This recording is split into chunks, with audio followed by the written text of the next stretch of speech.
Thank you, you too. On voit ça vraiment comme des professionnels, genre on laisse aucun détail de côté. J'aime pas trop parler de ça parce que je veux pas que les gens ils s'identifient à quelque chose parce que c'est pas vrai. Et quand t'as un mec qui se moque face d'elle, salut, elles sont en mode un mec normal.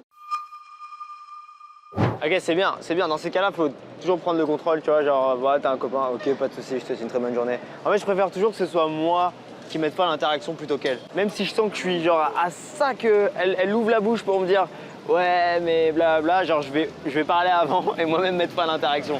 Juste, je me sens mieux quand je fais ça en fait. Le conseil que je te donne là, je le conseillerais pas à tout le monde parce qu'il y en a qui captent pas genre les émotions des gens. Mais toi, je pense que tu comprends le moment où genre la meuf elle va trouver ça lourd si tu continues. Bon, certes, des fois il faut persister un petit peu plus. Là tu vois par exemple, c'est l'open à optimiser. Et t'étais dans une situation où c'est très dur de rebondir là-dessus. Le seul truc avec l'open, donc tu t'es bien mis devant et j'ai bien aimé le fait que t'aies reculé un petit peu et t'as ralenti, t'as parlé en même temps, ça c'est bien. Mais du coup, quand tu parles en même temps comme ça, c'est important que tu aies une voix genre vraiment rassurante, tu vois. Et que tu sois très audible, très simple de te comprendre. Et limite là, j'aurais répété excuse-moi pour vraiment bien la faire s'arrêter. Avec plus de fermeté en fait. Être un peu plus ferme. Tu mets plus de fermeté et tu gardes le sourire. Ça a très bien marché. Tu vois, je fais excuse-moi.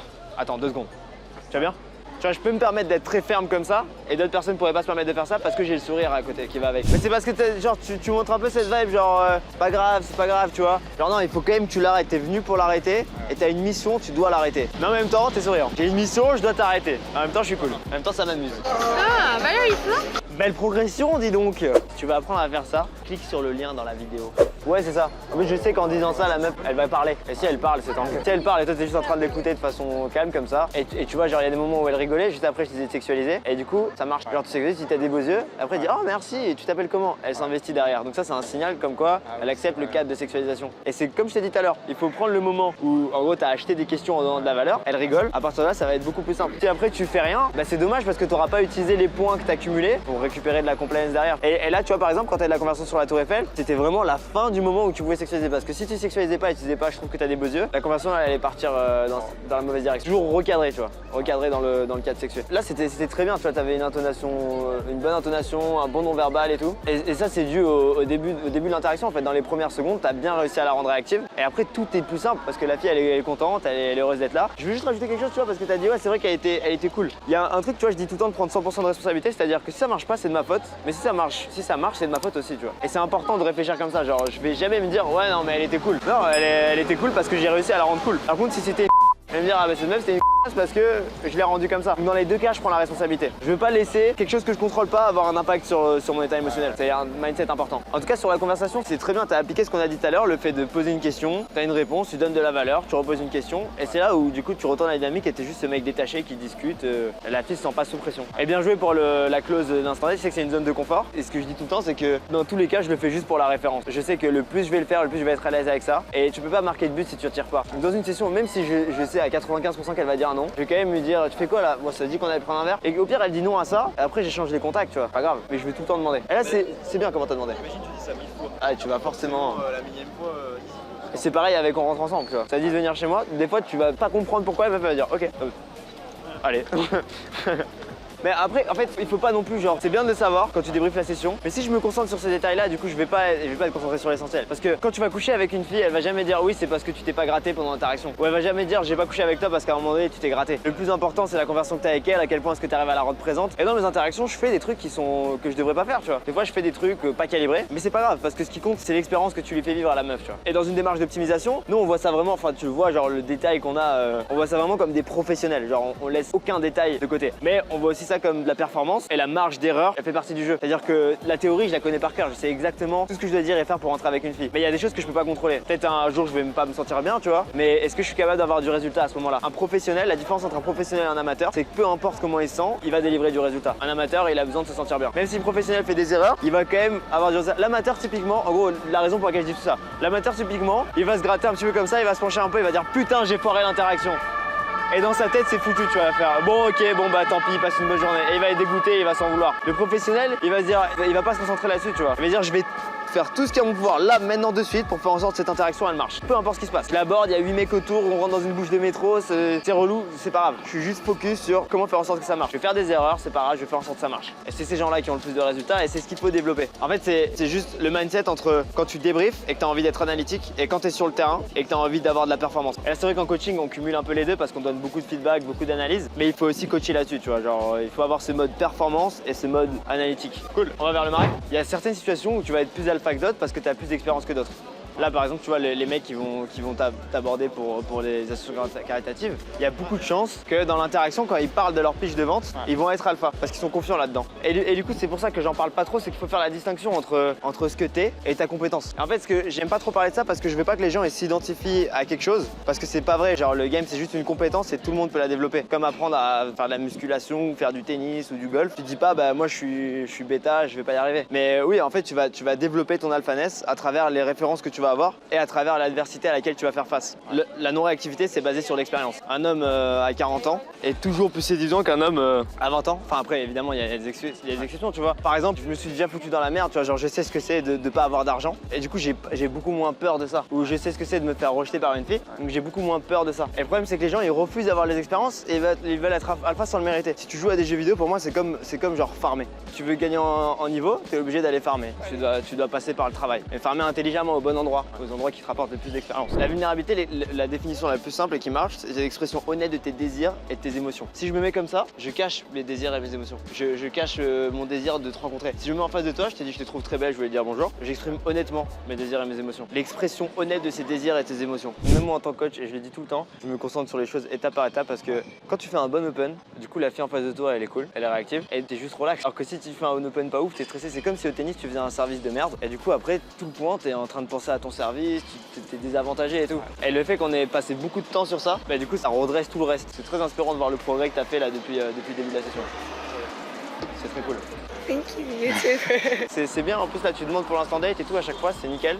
Ça va arriver, t'inquiète pas. C'est bien, t'as eu raison. Et genre vraiment, genre quand n'hésite pas à poser des questions, genre si la meuf elle te dit je rejoins mes potes là pour prendre un verre, ah c'est cool ça, dans combien de temps? Tu poses des questions casuelles comme ça et tu chopes les informations pour proposer un plan derrière. T'as dit dans une demi-heure, tu dis ok trop bien, tu les connais comment tes potes? Donc je passe à autre chose pour pas qu'elle se dise je suis une idiot. Elle me dit ah mes potes je les ai rencontrés comme ça, ça vous aimez bien la France, les Français c'est pas trop des c***. Elle rigole un petit peu et là maintenant je la close tu vois. Je dis bon tu rejoins tes potes dans une demi-heure, je connais une terrasse super sympa là-bas, est-ce que ça dit qu'on aille prendre un verre 5 minutes ensemble? Et après tu vas rejoindre tes potes. Tu vois? C'est dur de dire non. Donc toujours dans cette situation-là, tu chopes un max d'informations et dans ta tête, tu réfléchis au plan d'action le plus gagnant-gagnant parce que du coup, elle a plus d'objections à donner puisqu'elle a déjà répondu à toutes les questions. La dernière chose que je veux, c'est qu'elle sente bien et qu'elle soit présente. Donc du coup, je vais faire ces petites lines ah, tu les connais comment tes potes, trop cool, ça va, vous aimez bien la France? Tac, elle rigole. Et là, du coup, j'ai un max de compliance et je lui dis bon, tu sais quoi, là, tu vas rejoindre tes potes dans une demi-heure, moi aussi, je dois y aller. Je connais une super terrasse à côté, ça dit qu'on allait prendre un verre très rapidement, genre 5 minutes. Et boum, la meuf, dans tous les cas, elle a une demi-heure à tuer. Voilà, pas de scénario dans lequel elle dirait non. Ouais, non, t'aurais pas 5 minutes, pas nécessaire. Ce que t'aurais pu dire, par contre, qui aurait été high value, ça aurait été de dire tu pars demain? Ah, on n'a pas le temps pour une romance, toi et moi. J'aurais voulu faire un date avec toi sur la Tour Eiffel ce soir. Et là, elle va rigoler, elle va dire ah, I have a boyfriend, blablabla. Et moi, tu le sais, tu vois, mais tu perds pas de la valeur. T'es juste ce mec cool qui cale de la sexualisation dans la conversation. Ça fait pas needy, quoi. C'est tellement exagéré. Mais en fait, plus elles sont fraîches, plus elles sont gentilles parce qu'elles ont pas l'habitude. Ouais. Elles ont pas l'habitude qu'on le fasse bien, en fait. Plus elles sont fraîches, plus elles ont l'habitude qu'on vienne comme ça, justement. Et quand t'as un mec qui se met en face d'elle, salut, elles sont en mode oh, un mec normal, incroyable. C'est ce que je disais tout à l'heure, il y a des gens qui ont des opinions et des gens qui ont de l'expérience. Et du coup, faut faire très attention à ça. Quand j'essaie d'avoir le moins d'opinions possible par rapport à tout ce qui est lié à la performance et toujours poser des questions à des gens qui ont de l'expérience. Et en fait, c'est la même chose avec les meufs, c'est-à-dire que toi, tu veux un truc qui est sexuel, mais le but, c'est de lui mettre le scénario dans lequel la sexualisation est là. Et tu vois, là, je sais très rapidement qu'elle a un copain, tant mieux, tu vois, je perds pas de temps avec elle. Et logistiquement, là, bon, voilà, elle a pas de raison de rester avec moi puisqu'elle a un copain et qu'elle rejoint des gens. Mais bon, peu importe, tout ça, c'était la phase d'après, on pourra en parler plus tard. Mais en tout cas, t'as vu sur la phase d'open, j'y vais lentement, mais confiant, et j'assume à 100%, j'ai la conviction qu'elle va s'arrêter. En fait, t'as fait ça, t'as fait... C'est surtout sur les pas que t'as été hésitant. Okay, sur ton non-verbal comme ça. Ouais. On se dit, voilà, qu'est-ce qu'il veut? Genre, faut vraiment arriver, genre, t'es chez toi, tu vois, Conor McGregor qui marche... Ouais. Okay. Là, il contacte et boum. Ouais, commander l'attention, ouais. Ouais. Tu rentres dans l'acting du boss. Ouais. t'es le boss de la rue, arrêtez-vous. Je vais même faire des soirées et tout, ça serait cool. Pour pouvoir step up là-dessus, ce serait vraiment dommage que tu perds le momentum que t'as créé aujourd'hui. Et quand tu sors, si t'es tout seul, c'est pas grave. Hein. Genre si tu fais juste 3 open, ça suffit largement. Il faut juste que tu fasses le process des 3 et que tu puisses les débriefer. Quand tu les débriefes, ce qu'il faut que tu fasses, c'est que tu notes les positives, les challenges.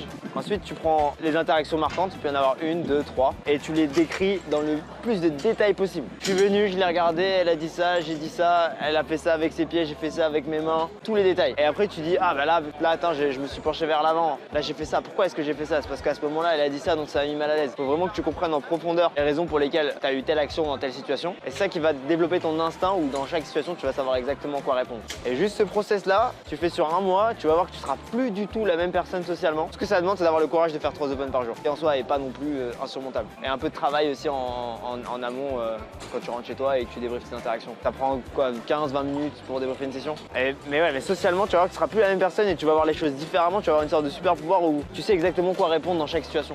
Je pense qu'en une semaine, tu vas déjà avoir des instant dates, des rendez-vous instantanés comme ce qu'il a fait Alan là. Et ça m'étonnerait pas qu'en 2-3 semaines, si tu suis vraiment le process et si tu veux vraiment aller plus vite, tu fais 3 par jour. 3 par jour, là, ça va. Après, il vaut mieux que tu puisses les tenir sur l'année, comme d'habitude, que de le tenir juste sur 3 semaines. Donc ouais, tu vas progresser super vite en faisant ça. Moi perso, j'avais pris la décision de faire tous les jours. Et en gros, ce qui va se passer, c'est que au début, ça va être dur de faire juste 3 open. Puis tu vas prendre l'habitude, ça va être beaucoup moins dur. Tu vas moins trop en mi-temps, tu vas pas dire ah mais peut-être je vais recroiser la même et tout. Et après, ce qui va se passer, c'est que tu vas faire 3, tu vas être fier de toi, tu vas vouloir faire plus. Donc tu vas faire 4, 5, 6, 7, 8. Et ça va être un jeu pour toi, ça va être amusant. Parce que tu auras développé cette habitude émotionnelle. Bon bah là, je sors, je m'amuse à faire mes approches et c'est cool.